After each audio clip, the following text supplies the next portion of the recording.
वो Richard Dawkins भी कहता है ना द गॉड डिल्यूजन में, जब फ्रेड हाइल का जुमला उसे कोट किया गया ना, फ्रेड हाइल एक बहुत बड़ा समझे फिलोसोफर भी था, साइंटिस्ट भी था, उसने कहा था कि इंसान का बन जाना खुद ब खुद ये इसी तरह का फिनोमेना है, ये इससे बढ़कर कॉम्प्लेक्स फिनोमेना है कि कोई शख्स ये क्लेम करे कि कोई हवाई झक्कड़ टॉर्नेडो चला और उसने कूड़े कबाड़ के ढेर से मटेरियल उठाया और एक बोइंग 747 तैयार कर दिया। ये दुनिया का कोई पागल बेवकूफ आदमी भी ये बात नहीं मानेगा। उसको छोड़ दे, एक बाल पॉइंट बनने को कोई नहीं मानेगा। तो उसने कहा इससे कॉम्प्लेक्स चीज इंसान है, उसको तुम ये माने खुद ब खुद मान गए बगैर किसी ब्रेन के। अच्छा, तो इसका जवाब आपको पता है रिचर्ड डॉकिंस ने क्या दिया? उसने एक चैप्टर बनाया, उसकी हेडिंग रखी द अल्टीमेट बोइंग 747। उसने कहा फिर सबसे बड़ा बोइंग 747 तो गॉड है। आप ये कह रहे हो कि इंसान इतना कॉम्प्लेक्स है कि खुद बन नहीं सकता किसी के बनाए बगैर, तो जो इसको बनाने वाला है वो तो उससे ज्यादा कॉम्प्लेक्स है, वो तो अल्टीमेट बोइंग 747 है।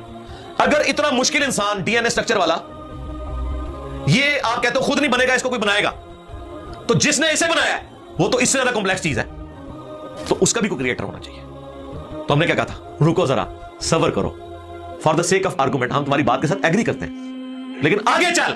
हाँ, वो जो क्रिएटर है जिसने हमारे क्रिएटर को बनाया होगा तो यकीनन वो हमारे क्रिएटर से भी ज्यादा कॉम्प्लेक्स क्रिएटर होगा, तो फिर उसका भी कोई क्रिएटर होना चाहिए। अब तू क़यामत तक लगा रहा है, ये इक्वेशन कहीं खत्म नहीं होगी ता वक्त के कोई एक क्रिएटर ऐसा हो जिसे किसी ने ना बनाया हो। तो वही तो है लम यलिद वलम यूलद। सूरह इखलास में ये तो डेफिनेशन है, लम यलिद वलम यूलद। सरकार ये आपको मैथ समझा सकती है, ये आपको फिजिक्स समझा सकती है, ये कितनी बड़ी डेफिनेशन है। हमने बचपन में ऐसे ही याद कर लिया कि ना उसका कोई बाप है ना कोई बेटा। ना, ये तो हम एक अखलाकी से तर्जुमा कर रहे हैं ना, तो एक्चुअल तर्जुमा है कि ना वो खुद किसी से निकला है ना उससे कोई निकला है, वो हमेशा से। इसलिए बुखारी मुस्लिम में हदीस है कि तुम्हारे पास शैतान आता है ना तो कहता है पहाड़ों को किसने बनाया, तुम कहते हो अल्लाह ने। पूछता है दरख्तों को किसने बनाया, कहता है अल्लाह ने। तुम कहते हो उसको जवाब के तौर पर, जब वो सवाल पूछता है, इस मुख्तलिफ सवाल करता है, तुम अल्लाह कहते हो, एंड पे वो कहता है अल्लाह को किसने बनाया।